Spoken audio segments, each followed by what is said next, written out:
The black keys on a piano follow a pattern: 2 black keys, 3 black keys, 2 black keys, 3 black keys, 2 black keys. You find the note C on the left of every couple of black keys. 2 black keys, C. 2 black keys, C. 2 black keys, C. You find the middle C on the left of a couple of black keys situated under the maker of a piano or keyboard. So C will be on the left of those 2 black keys. Here. These 5 lines here indicate what to play with the right hand. These 5 lines here indicate what to play with the left hand. This symbol here is called treble clef and tells us to use roughly this range of keys. This symbol is called the bass clef and tells us to use roughly this range of keys. This is a quarter note or crotchet. Associate this figure with the number 1 for a note under this figure lasts 1 beat.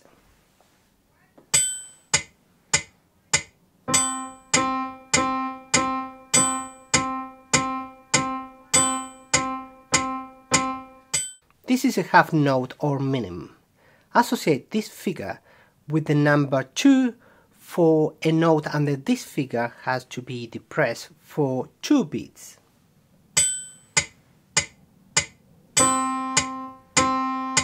One, two, 1, 2, 1, 2, 1, 2. This is a whole note or semi-brief. Associate this figure with the number 4 for a note under this figure has to be depressed for 4 beats. 1, 2, 3, 4, 1, 2, 3, 4, 1, 2, 3, 4. This note on the right hand staff is called C. Can be in the shape of any figure like the quarter note, half note, whole notes, and more. Every time you see 1, play this key with this hand, at the moment with this finger.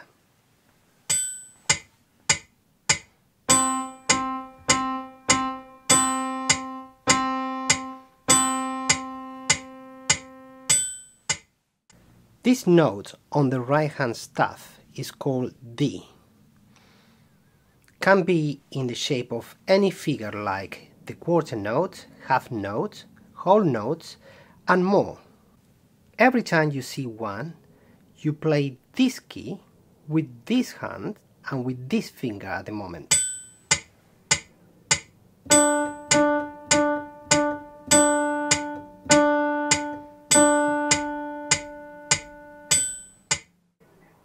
This note on the right hand staff is called E.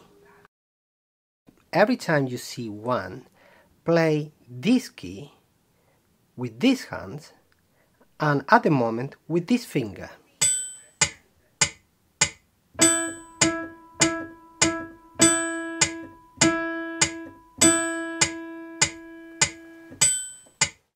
This note is called C, but this time is to be played with the left hand. So every time you see 1, you play with this hand and with this finger and play this key.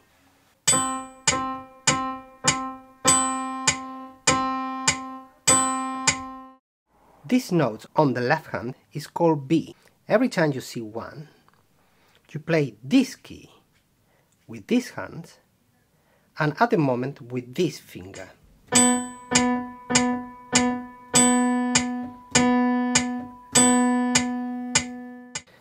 This note on the left hand staff is called A.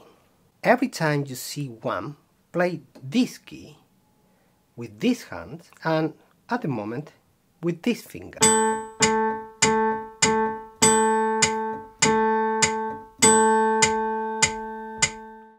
Now we have all the knowledge to play our first piece.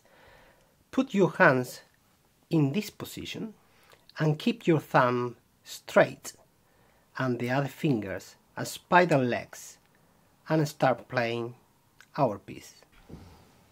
First of all, let's name some of the notes to learn to recognize them. This, for example, is a C, D, D, E. This is a long E, and now we move to the left hand playing a C and a B. Here, for example, we have an A, then we cross to the right hand and we go E, D, D. That pattern repeats, E, D, D, and then we move to the left hand, C, B, B, A, B, and E on the right, and ends with a C. Now let's talk about giving each note the right duration. First, set up a pulse in your brain and keep it. The pulse is something like ta, ta, ta, ta, ta, ta, ta, and it's steady, and every single ta has the same distance with each other. If you find it difficult, download a metronome to help you and set it between 80 and 100. This symbol here is called the time signature. It determines the metric. Every 4 quarter notes or equivalent, we will have a new bar. To play this with the correct rhythm, I suggest you to use ta 4 quarter notes. For example, ta, ta, ta, ta. 1, 2 for half notes, and 1, 2, 3, 4 for whole notes. Let's try this. First of all, I count 4 to establish the pulse. 1, 2, 3, 4. Ta, ta, ta, ta. 1, 2, 3, 4. 1, 2, 1, 2. Ta, ta, ta, ta. 1, 2, 3, 4. 1, 2, 1, 2. 1, 2, 3, 4. Ta, ta, 1, 2. Ta, ta, 1, 2. Ta, ta, ta, ta. 1, 2, 1, 2. 1, 2, 3, 4. Ideally, you will have this rhythm sensation internalized, so you will stop making noises when playing.